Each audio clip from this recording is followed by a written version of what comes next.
Amber Alert. Heatwave hits the UK. Yes, welcome to Mark and Pete. Britain is about to discover that 3 days of sunshine means there's a national emergency. Yes, this is Mark and Pete, two blokes with half an opinion. Now, here's our first thought.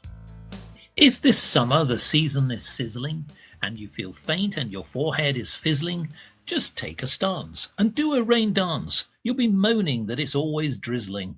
Yes, Yes, the British people, they love to complain about the weather. Too hot, Yes, we too do. cold, whatever. But what is going on right now? Yes, well, the Met Office has expanded its amber extreme heat warning, and that the UK is going to undergo record temperatures. So, Mr. Pete, I ask you, the birds are singing, the sun is out, the sky is blue. What about you? What are you doing in this heat just to keep cool? I hate to put this picture in people's mind, but I'm sweating heavily at the moment. And of course, sweat is a great way of keeping cool because Thank you for the the mention. moisture evaporates off your body, keeps you cool. Yeah, well, what am I? Look, there's very important ways that things you could. One thing I do is instead of wearing a t-shirt, I wear a shirt that opens at the front, so I can a little bit of air in there. Have your shirt untucked, drink plenty of fluids, keep in the shade. I was travelling on the London Underground trains the other day, and there was a very useful announcement. It says, "In the hot weather, remember to bring water with you to drink." And I'd never thought of that. It's incredible. We really all need advice on how to cope with a warm day. Yes. Well, it is extraordinary because temperatures are believed to exceed, certainly in the mid to maybe late 30s, so Fahrenheit, of course, or degrees C, so I think 86 degrees Fahrenheit, even up to 90 degrees Fahrenheit, depending on where you are. So the fact of the matter is, we are sitting here in the United Kingdom thinking that this is going to be hot, but guess what? Our European neighbours, it could be even hotter. So Yes, that's France true. temperature could exceed even greater than that.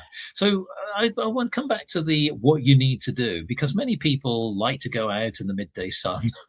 Mad dog's an Yes, Englishman. we do need to be careful. No, you're right. I was making light of it earlier. We do know what to do when it's warm weather, but again, it gets really hot. There are problems. I mean, the trains stop. The lines buckle here in the UK when it gets too hot. They can't cope with it being too cold or too wet either. But that's another story. And you do need to be careful. Don't despite what employers will say, sometimes you have to stop work in the middle of the day if it gets too hot. If your place of work is too hot, that is against the law, and Oh, you yes, can keep an eye on it's it. true. And you can refuse to. It's not worth killing yourself in order to get the work done. Sometimes a pause in the middle of the day, as is common in Mediterranean countries, is needed in these extreme weather conditions. This is the hottest June. Well, is it the hottest June? It's apparently going to be the hottest June day That's what they predict. ever. That's what they're predicting. Now, the hottest June on record is held jointly by the 28th of June 1976 and the 29th of June 1957. So that's quite a way back for a record to be broken. But even if it's getting close to that, it's a very hot day. And in Britain, for those abroad who wonder why we're fussing about that sort of level of heat, it's also very humid.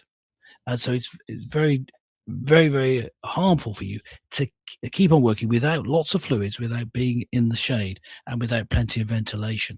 And you need to put those things in place. You can make sure that there's fans in every workplace.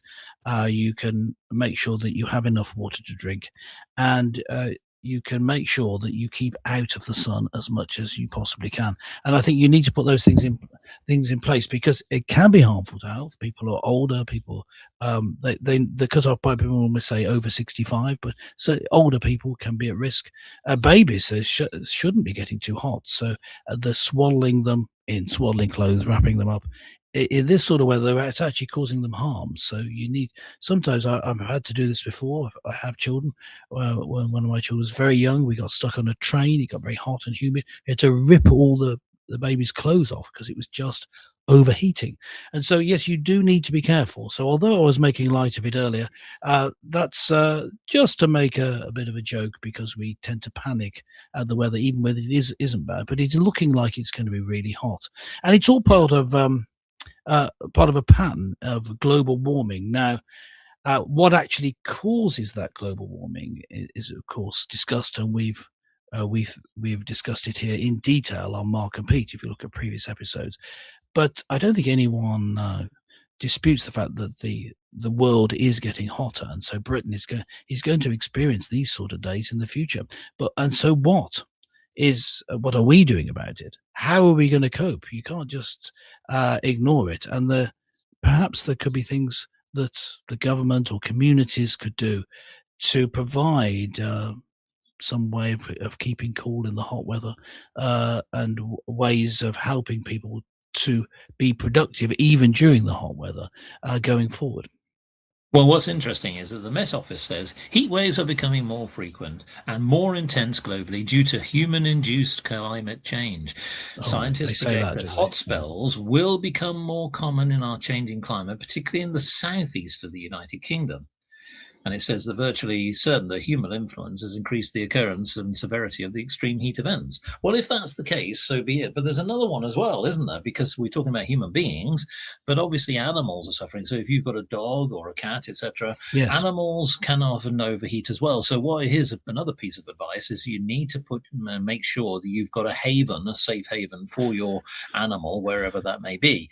And I know that you have a dog. So what are you Yes. doing to I sort of have a keep dog your with dog cool? I have a dog with lots of fur who will go with me on a walk at any point, even in the heat of the day. And you do need to, particularly the type of dog I've got is a Welsh sheepdog, and they do need regular walks. I take it on a walk usually And twice a you've got to day, be but I careful don't because of the I hot don't tarmac. take it. I don't take it Yes, in the out in the heat. And if I do, I take yes, it in a car, with the air conditioning yeah. on, down to the river, which is what I did today, and it goes and jumps in the river. But yeah, don't just take it for a walk as normal. Your dog will go for the walk even if it is overheating, because dogs love to please their owners. So just be careful, give it plenty to drink, give it a day off from going for a walk. It'd be difficult it's particularly if you live in a small flat or something, but it's just, you don't want your dog to die of heat stroke on you. So be careful. Certainly in the middle of the day, don't take dogs out. Well, and of course, there's another factor to consider. So obviously, we know that France could climb to 43, maybe even 44 degrees C, which is over 109 to 111 degrees Fahrenheit. So obviously, this extends to our European partners as well.